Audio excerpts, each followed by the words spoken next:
will be the next governor of Virginia? In just a few days, we will know the answer to that question, though there is something we already know. The Commonwealth is poised to have its first female governor in history.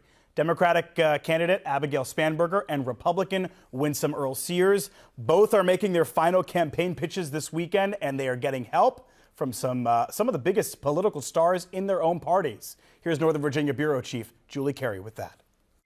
Democratic gubernatorial candidate Abigail Spanberger holding her final rally in Northern Virginia this evening, joined by Virginia's senators, her fourth stop in the area today.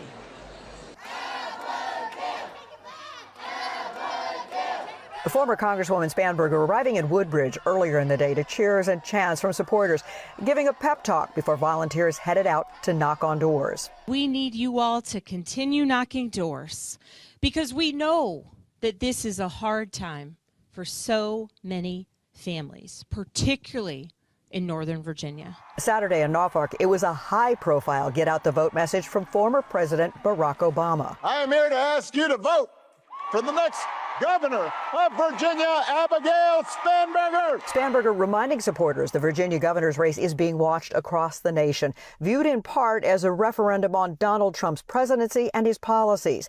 Spanberger promising to push back. We need a governor who will speak up when careless, chaotic, reckless economic policies out of Washington hurt our economy. We do not need someone who has been in lockstep with this administration every step of the way. In Loudoun County, Lieutenant Governor Winsome Earle-Sears' message amplified by the man she hopes to succeed, Governor Glenn Youngkin.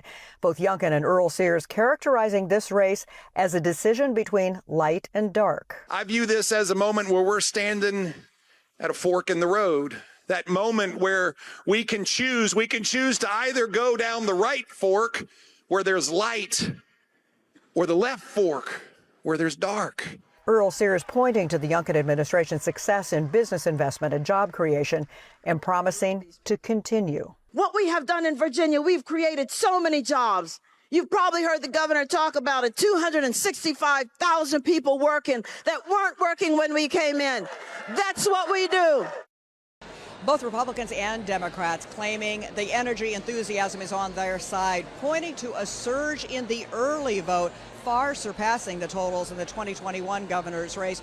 Republicans heartened by the fact that the biggest increase is in red parts of the state. Democrats saying that's because they're working harder to turn out the vote there. In Falls Church, I'm Carey, News 4.